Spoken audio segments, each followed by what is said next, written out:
JB Mather M P ഞങ്ങളുടെ പ്രതിനിധി വിനീത വിജിക്കൊപ്പമുണ്ട്. വിനീത, കേരളത്തിന്റെ പ്രതീക്ഷകളെ കുറിച്ച് നമ്മൾ സംസാരിക്കുകയായിരുന്നു. കേരളം വലിയ സാമ്പത്തിക പ്രതിസന്ധിയിലേക്ക് നീങ്ങുന്ന ഘട്ടത്തിലാണ്. ആകാംക്ഷയോടുകൂടിയും പ്രതീക്ഷയോടും കൂടി നിർമ്മലാ സീതാരാമന്റെ ബജറ്റിലേക്ക് നമ്മളെല്ലാം ഉറ്റുനോക്കുന്നത്.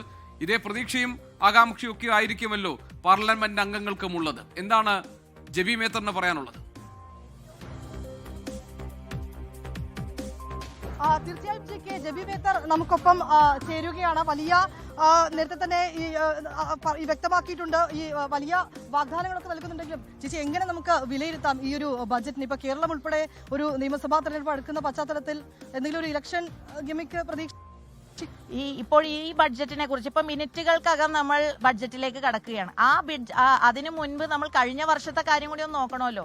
കഴിഞ്ഞ വർഷത്തെ ബഡ്ജറ്റിൽ കേരളം എന്നൊരു പേരോ കേരളത്തിന് വേണ്ടി എന്തെങ്കിലും ഒന്നും ഉണ്ടായിരുന്നില്ല എന്നുള്ള യാഥാർത്ഥ്യം. ബീഹാറായിരുന്നു എല്ലാം, എന്ന് വെച്ചാൽ ബീഹാറിലേക്കായിരുന്നു തെരഞ്ഞെടുപ്പ്. ഇപ്പോൾ മാസങ്ങൾക്കുള്ളിൽ 3 മാസത്തിനുള്ളിൽ കേരളത്തിൽ തെരഞ്ഞെടുപ്പ് നടക്കുകയാണ്. ഇനി ഒരു ഇലക്ഷൻ ജിമ്മിക്ക് ആയിക്കോട്ടെ, അല്ലെങ്കിൽ ഒരു ഇലക്ട്രൽ ഗെയിനിന് വേണ്ടി ആയിക്കോട്ടെ, എന്തായാലും അങ്ങനെയെങ്കിലും കേരളത്തിന് ലഭിക്കേണ്ട പദ്ധതികൾ, ഗ്രാന്റുകൾ, സ്കീമുകൾ എല്ലാം അത് ലഭിക്കട്ടെ, പ്രഖ്യാപിക്കട്ടെ എന്ന് തന്നെയാണ് പ്രതീക്ഷിക്കുന്നത്. നിർമ്മലാ സീതാരാമന്റെ സ്റ്റൈലിൽ ഇപ്പൊ കാഞ്ചീപുരം സാരി ഉടുത്ത് വന്നതൊക്കെ നമ്മൾ സ്വാഗതം ചെയ്യുന്നു. നമ്മൾ അതിനെയൊക്കെ സ്വാഗതം ചെയ്യുന്നു. പക്ഷെ സ്റ്റൈലല്ല, സബ്സ്റ്റൻസിന് കൂടി എന്താകും എന്നാണ് നമ്മൾ രാജ്യം, കേരളവും ഒക്കെ വീക്ഷിക്കുന്നത്. എയിംസ് ഉൾപ്പെടെയുള്ള പദ്ധതികൾ, ശബരി റെയിൽ പാത, അതിനു മുമ്പ് 2017-18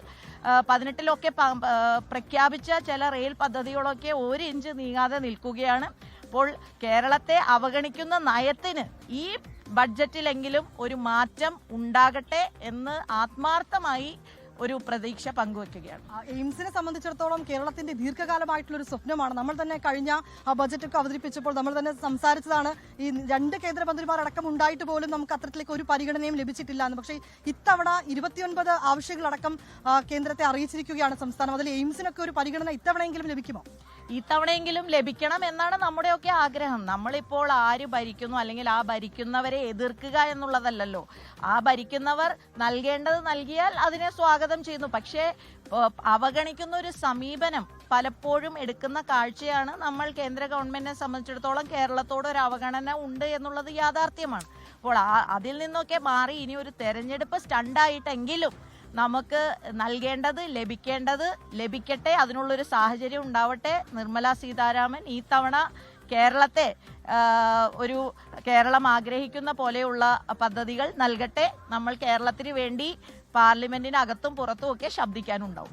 ലോകത്തെവിടെയായാലും ഏത് സമയത്തും 24 വാർത്തകളും ഓഗ്മെന്റഡ് റിയാലിറ്റി പാക്കേജുകളും എക്സ്പ്ലെയിനറുകളും വിശദമായി കാണാൻ ഞങ്ങളുടെ യൂട്യൂബ് ചാനൽ നിങ്ങൾക്ക് സബ്സ്ക്രൈബ് ചെയ്യാം.